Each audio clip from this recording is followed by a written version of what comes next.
Saya mau tanya, sahkah wali nikah dengan pakai video call dari jarak jauh?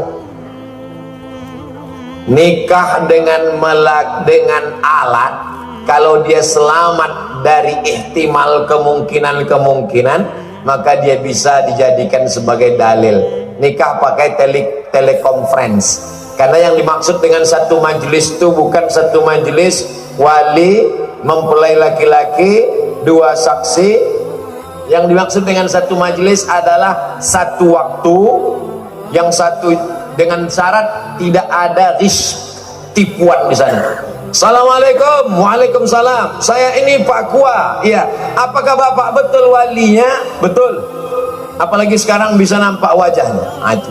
Jadi kalau tidak ada ihtimal kemungkinan, maka sah. Tapi kalau begitu juga dengan akad jual beli. Tapi kalau masih ada di dalamnya kemungkinan, ad-dalil idza ihtamal saqata bihil istidlal. Kalau suatu dalil itu mengandung ihtimal, maka dia gugur menjadi istidlal. Tapi bagi saya pribadi lebih baik untuk tidak pakai itu. Kenapa? Al-khuruju minal khilafi aula. Kalau pakai alat ini ada khilafnya, kalau tak pakai alat ini tak ada ikhtilafnya, maka meninggalkan yang ada ikhtilafnya lebih utama daripada. Tapi kalau tidak memungkinkan sama sekali, maka boleh dipakai. 9. Berdosakah kita bekerja di salah satu dealer motor yang bekerja sama dengan perusahaan leasing finance dalam urusan transaksi kredit ke customer, sedangkan perusahaan leasing finance tersebut menerapkan praktek riba? Kalau pihak leasing jelas berdosa, tapi bagaimana dengan kedudukan dealer, pemilik dan pegawai dalam pandangan Islam? La'anallahu akilar riba. Allah melaknat orang yang makan riba. Wa mukilahu, orang yang dikasih makan riba, orang yang mewakilkan transaksi. Wa katibahu, orang yang mencatat, pegawai administrasi. Wa syahidaihi, orang yang menjadi dua saksi. Kulluhum sawa, mereka semuanya sama. Jadi 4 orang ini yang terkait dengan riba tadi sama. Adapun orang yang tidak terkait langsung, nah ini yang 4 ini terkait langsung. Saya jual makanan, tiba-tiba datang orang beli nasi. Assalamualaikum Pak Ustadz, saya mau beli nasi. Saya nanya, ini uang kau ini uang riba atau uang halal? Ngamuk dia. Kita tidak perlu tanya, kenapa? Karena saya jual nasi. Nasi ini halal, maka yang dilihat di situ adalah nasinya. Jadi yang tidak terkait secara langsung, maka dia tak masuk. Adapun yang terkait langsung, yang 4 ini, maka masuk kategori haram. Jadi kalau orang jual riba, dia beli semen, kita jual semen.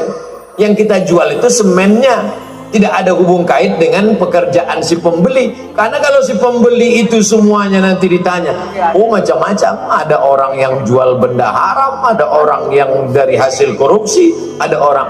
Jadi Islam tidak memberatkan. Yang kena hanya yang kaitan ring pertama yang langsung. Adapun yang tidak langsung tadi, maka tidak terkait dengan riba. Terakhir yang ke-10, dalam pepatah dikatakan kulil haq walau kana murran. Jika dihadapkan pada sebuah kejadian yang mana pada saat itu jika berkata bohong akan bersalah terhadap guru, namun jika berkata jujur akan kehilangan pertemanan yang sudah lama dibangun, bagaimana kita mesti bersikap sebagai seorang muslim? Ini sebetulnya bukan nanya, mau mencari pembenaran. Kalau saya jujur Pak Ustadz, ini bohong ke guru, tapi teman ini Pak Ustadz, teman ini sudah buat salah, maka tidak bisa berbohong untuk menutupi suatu kesalahan. Maka disebutkanlah ra'suz dzunub al-kadzib, induk dari segala dosa adalah bohong. Satu bohong akan ditutup oleh 1000 bohong. Yang boleh bohong cuman 3 kasus. Yang pertama, ketika dalam perang, al-harbu khid'ah, perang itu tipu muslihat. Tiba-tiba perang, lalu kemudian saya masuk ke rumah jamaah, musuh kita datang, musuh kita nanya, ada Abdul Somad di sini, maka nggak boleh kasih tahu tuh di bawah tempat tidur ada Abdul Somad di sini. Abdul Somad tidak ada di sini, maksudnya tidak ada di sini tapi ada di kamar sana.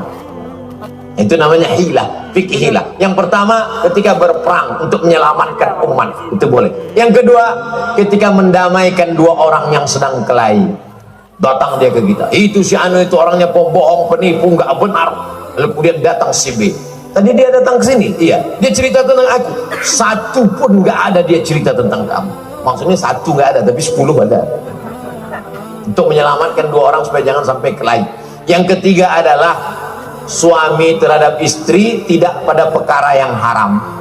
Suami ibu pulang dari Surabaya bawa kain batik, lalu dia nanya, oh my darling buah hati belayan jiwa, gimana pandanganmu tentang kain batik ini? Abang, seumur hidupku belum pernah melihat batik seperti ini.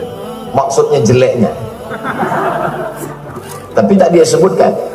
Dalam pada tiga, menyenangkan pasangan bukan pada perkara yang haram, mendamaikan orang yang berkelahi, pada saat perang menyelamatkan. Lain daripada itu, maka bohong tidak dibenarkan, karena satu bohong akan menyebabkan menutupinya dengan bohong-bohong yang lain.